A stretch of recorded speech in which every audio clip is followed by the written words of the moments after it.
Okay mga kabarya, welcome to Billy Coin Buyer TV at napakahalaga po ng pag-uusapan natin about dito po sa 5 peso coin na bagong lipunan. Ayan mga kabarya. Baka meron po kayo ng aking hinahanap na bagong lipunan 5 peso coin 1975. Ayan mga kabarya.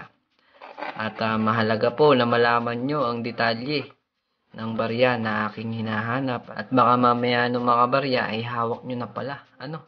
Ayan ay bibiling ko po sa inyo. Okay? Makinig lang po kayo mabuti mga barya para malaman nyo yung kondisyon ng barya na aking binibili. Bueno mga kabarya, kung bago lang po kayo dito sa ating YouTube channel ay huwag nyo pong kakalimutan mag-subscribe. Ayan, i-click nyo na rin yung notification bell para hindi po kayo mahuli sa mga binibili kong coins. Okay, kung hindi nyo pa alam mga kabarya na bumibili rin po ako ng piso 2005. Ayan, para po sa mga hindi pa nakakaalam. Piso 2005, 5 peso 2006. Ayan mga kabarya. 5 peso 2007, tsaka 8. Kasama rin po yan. Okay? Tsaka yung 10 peso 2007, tsaka 2009 mga kabarya. And mga barya, tandaan nyo yung year, at para hindi po kayo nagkakamali ng inaalok sa aking barya. Okay? Okay, gusto ko lang sabihin sa inyo mga barya na yung mga yan ay hindi po basta-basta nakikita. Okay, ang tawag po dyan ay hard to find coin na. Sa ngayon mga barya, hindi po yan basta-basta nakikita. Okay? Kaya wag nyo pong sasabihin sa akin na marami kayo niyan, meron po ako nito. Ayan, may Facebook page po tayo, dun po kayo lalagak ng barya nyo, mga barya. Dahil napakahalaga po nung litrato na ipipresenta nyo sa akin dahil yan po ay kinikilatis natin kung papasa po sa mga binibili kong coins. So yun mga barya, yung 1 peso coin na 2005, binibili ko yan ng 200 hanggang 1,500 po. Okay?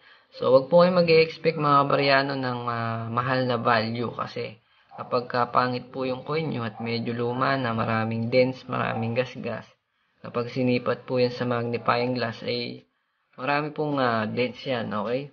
Kaya wag po kayo mag-expect ng bibilin ko sa inyo yan ng mahal. Okay, mga kabarya, sana malinaw sa inyo.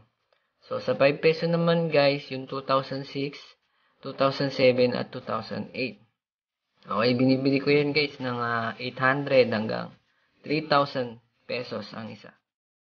Okay mga kabarya, sana malinaw sa inyo at baka mamaya hawak nyo na pala yung 2006 na 5 peso, tsaka yung 2007 na 5 peso at 2008. Okay, malaking chance nyo mga kabarya kapag meron po kayo mga lumang alkansya at mahilig po kayo mag-ipon ng mga barya noon, At yan po ay malapit ng ma-demonetize. Pinag-iinitan ng mga kapatid nating kolektor yung 3-5 piso na yan dahil sobrang hirap na po talagang hanapin. Kaya kailangan ko na rin po ng tulong nyo mga kabarya. Tsaka yung 10 peso mga kabarya, Ayan, 2007 tsaka 2009. Sana matulungan nyo ako mga kabarya na makumpleto ang aking binubuong mga koleksyon. Okay. So, ang bili ko dito sa 10 peso mga kabarya ay aabot na ng 4,000 kapag magandang klase, So, pag binigyan nyo ako ng magandang klaseng 10 peso na may year 2007 tsaka 2009, ayan. Hindi tayo magkakaproblema dyan. Bibilin ko ng mahal yan sa inyo. Pero kapag pangit na at hindi nakagandahan, ay wag na kayo mag-expect ng mataas na collector value. So, yun lang mga barya. Sana natandaan nyo yung year at yung condition ng barya na aking binibili. Ayan, mga barya, punta tayo dito sa 5 peso bagong lipunan. Ayan, mga barya.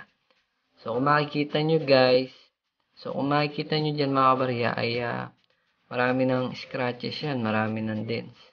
Okay? Sobrang dami ng dents niyan. Ayan. Makikita nyo dyan sa baryang yan, sobrang dami ng, madumi na. Marami ng gasgas. Okay? Marami ng pinagdaanan itong baryang ito. Ayan. Trivia lang mga kabarya, trivia lang po muna tayo. Ayan, alam nyo ba mga kabarya, si Pangulong Ferdinand Marcos ay pang-10 Pangulo. Ayan, diniklara ito noong siya ay nakaupo bilang Pangulo ng Pilipinas noong araw. So, yung binibili kong 5 peso coin mga kabarya na ganito ay yung Brilliant Uncirculated po. Okay, yung malinaw po, yung makinang, wala pong scratches. Okay, yung wala pong mga gas-gas. Gusto ko pong i-collect talaga yon dahil gusto ko pong magkaroon ng Brilliant Uncirculated na 5 peso na ganitong klase. Yung wala pong mga scratches at wala pong mga gas-gas. Ayan, mga kabarya. Sana mabigyan nyo po ako, mga kabarya. Bentahan nyo po ako kahit isang piraso lamang, yung Brilliant Uncirculated. Okay? Yung walang gas-gas, malinis, hindi ganyan. Ayan, marami na pong scratches to. Ayan, maganda po ilagay yun sa capsule. Kapag nilagay ko na sa capsule yun, so hindi na makakawala yun. Ingat na po yun. Okay, lamang mga kabarya, paano nyo nga po ba isisend sa akin yung litrato kung sakaling meron kayo nung hinahanap kong Brilliant Uncirculated? Okay, kapag sinabi Brilliant mga kabarya, yung walang gas-gas, yung talagang makinang, walang gas-gas. Okay? So, sana mabigyan nyo ako nun kahit isang piraso lamang mga kabarya. Ayan, at dito nyo po sa akin isend sa Facebook page ko mga kabarya, Ayan, yung Facebook page ko. Yan nyo po isesend sa akin. Billy Coin Buyer. Ayan. Diyan po kayo mag-sesend sa akin, ng mga picture para ma-review natin yung mga barya nyo. Okay, kung papasa at bibili natin yan.